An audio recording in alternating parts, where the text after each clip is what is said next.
funciones del hueso era sostener a los órganos blandos. La otra función es proteger a los órganos blandos. También nos daban una talla y una forma, ¿ya? Entonces, ahora, quiero que veas esta imagen de acá. Espero que se logre ver. ¿Ya?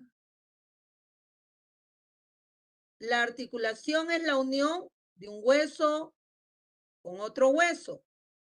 ¿Ya? Articulación es la unión de un hueso con otro hueso. Esto es el músculo. El músculo tiene dos extremos. Tiene un extremo arriba y tiene un extremo abajo. Y en ambos extremos, el músculo tiene tendón. El tendón de arriba se llama el tendón del punto de origen. Y el tendón de abajo se llama el tendón del punto de inserción. El tendón del punto de origen es el tendón donde nace el músculo. Y el tendón del punto de inserción es donde termina el músculo. Entonces, el tendón del punto de origen fija el músculo a este hueso. Y el tendón del punto de inserción fija el músculo a este hueso. Mira, este músculo tiene su longitud. Aquí el músculo tiene su longitud normal. El músculo tiene acá su longitud normal. El músculo, cuando recibe calcio, el músculo, mira acá, se achica de tamaño. El músculo se reduce de tamaño. A esa reducción de tamaño, a esa reducción de longitud del músculo, se le llama contracción. ¿Qué cosa es la contracción? La contracción es cuando el músculo se achica, se reduce de tamaño, de longitud. Eso es la contracción. Entonces, cuando el músculo recibe calcio, el músculo se contrae, se achica. Por eso decimos que el calcio es el principal elemento de contracción para el músculo. Es el principal elemento químico para la contracción del músculo. Cuando el músculo se contrae, jala al tendón, pero jala al tendón del punto de inserción, o sea, jala al tendón de abajo.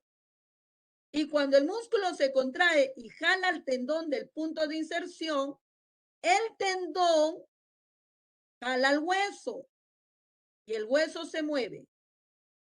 Y el hueso se mueve como si fuera una palanca. El hueso se mueve como si fuera una palanca. Si el hueso se mueve como si fuera una palanca, todo el cuerpo se mueve como si fuera una palanca. Repito, cuando el músculo recibe calcio, el músculo se contrae, el músculo jala al tendón, el tendón jala al hueso, el hueso se mueve y al moverse el hueso se mueve como una palanca y se mueve todo el cuerpo. ¿Ya? Por eso que al músculo se le considera como el órgano activo del movimiento. ¿Por qué? Porque del músculo va a depender el movimiento del hueso. El hueso por sí solo tampoco se mueve. La articulación por sí solo no se mueve. El hueso y la articulación se van a mover por la fuerza que ejerce el músculo. Por lo tanto, entonces, el músculo es el órgano activo del movimiento y el hueso y la articulación son los órganos pasivos del movimiento. Son los órganos pasivos del movimiento porque por sí solo no se pueden mover. Estos tres órganos, el músculo, el hueso y la articulación, son órganos diferentes. Y el conjunto de órganos diferentes, ¿qué forma? ¿Sistema o aparato? Aparato. Entonces, estos tres órganos van a formar el aparato que hace mover a mi cuerpo, pero lo hace mover en forma de palancas. Entonces, estos tres órganos, que son diferentes, van a formar el aparato locomotor. Locomoción, ¿qué es? Movimiento. El aparato del movimiento de mi cuerpo. Entonces, ¿quiénes son los órganos que forman el aparato locomotor? Los huesos, la articulación y el músculo. Y estos tres también forman el sistema de palancas. ¿Ya? El hueso es el elemento llamado resistencia. ¿Quién es la resistencia? Es uno de los elementos del sistema de palancas. La resistencia es uno de los elementos del sistema de palancas. ¿Quién es el que constituye la resistencia? El hueso que resiste el peso del otro hueso. El otro elemento del sistema de palancas, ¿quién es? El punto de apoyo. ¿Y quién es el punto de apoyo? La articulación. Y el otro elemento que forma parte de este sistema de palancas es la potencia. ¿Y quién es el elemento que constituye la potencia? El músculo. ¿Ah? Entonces, a ver, vamos a ver. Cuando nosotros aún estamos en el vientre de nuestra madre, nuestros 206 huesos, que obvio tenemos más cuando estamos dentro del vientre de la madre, tenemos más de 300 huesos. Entonces vamos a ponerle entre comillas 206 huesos, entre comillas, porque en realidad tenemos más huesos, ¿ah? Tenemos más de 300 huesos. Entonces, cuando estamos dentro del vientre de la madre, todos nuestros huesos tienen médula ósea roja, ¿ya? Todos nuestros huesos tienen médula ósea roja. A la médula ósea, todos los huesos, ¿ah? Todos los huesos tienen médula ósea roja. Cuando estamos en el vientre de la madre, cuando nacemos y hasta los 10 años de edad, todos los huesos, hasta los 10 años de edad, tienen médula ósea roja. ¿Para qué sirve la médula ósea roja? La médula ósea roja sirve para poder fabricar la sangre. La médula ósea roja fabrica la sangre. Entonces te pregunto, ¿el corazón fabrica la sangre? ¿Qué dicen ustedes? No. El corazón solo bombea la sangre. El corazón solo bombea la sangre. Los vasos sanguíneos fabrican sangre. ¿Qué dicen? Solo transportan. No, solo Solo transportan. transportan la sangre. O sea, ni el corazón ni los vasos sanguíneos son la fábrica de la sangre.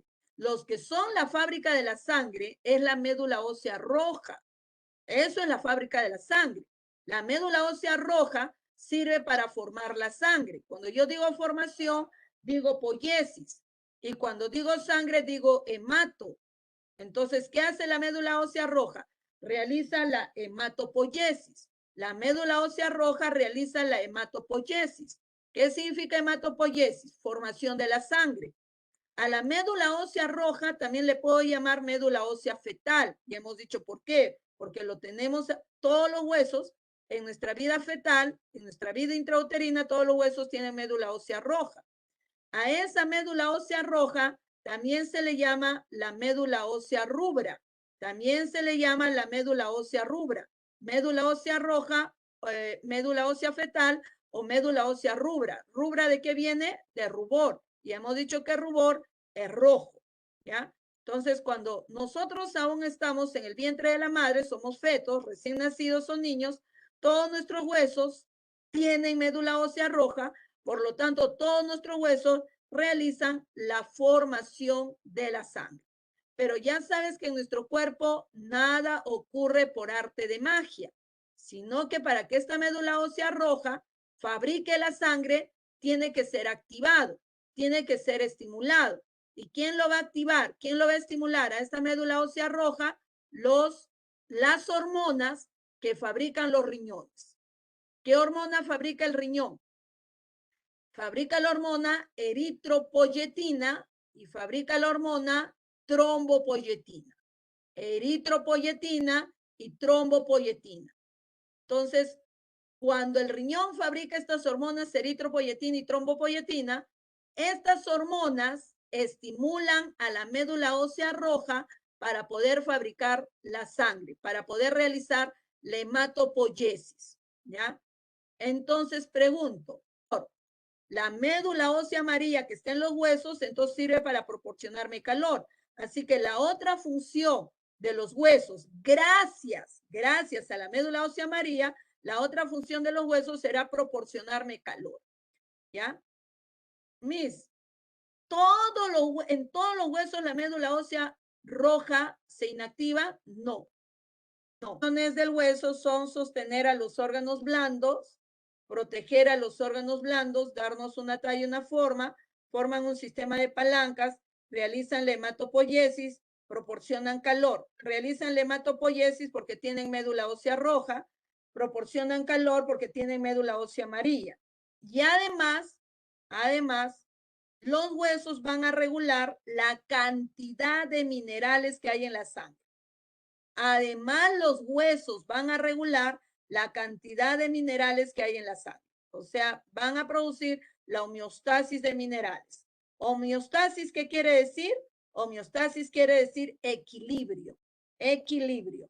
Entonces, en el caso de los huesos, no van a permitir que exista ni pocos minerales en la sangre, ni mínima cantidad de minerales en la sangre.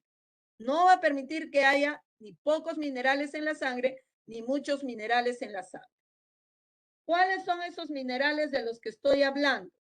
Tenemos al calcio, al fósforo, al sodio, potasio, cloro, magnesio, manganeso, zinc, hierro, flúor, etcétera, etcétera, etcétera.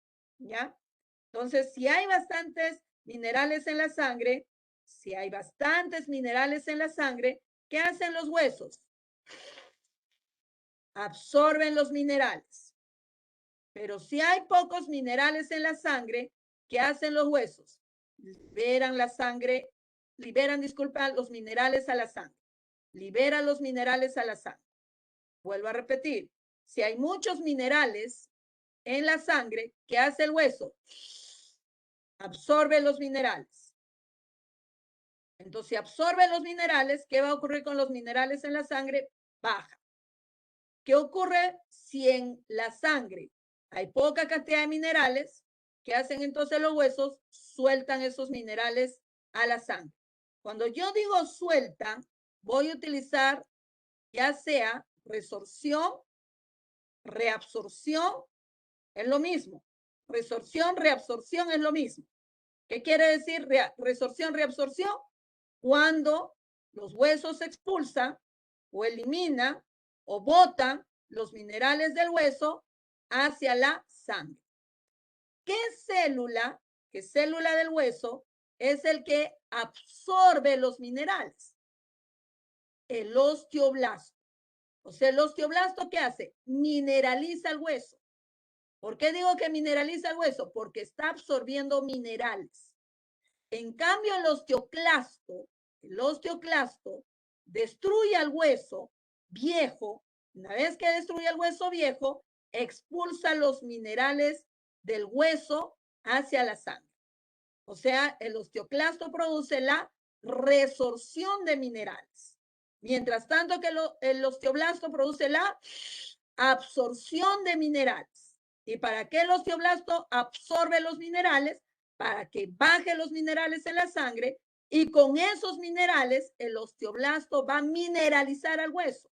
Con esos minerales el osteoblasto va a construir al hueso nuevo. Porque recuerda que dijimos que el osteoblasto construye al hueso nuevo, forma al hueso nuevo, ¿ya?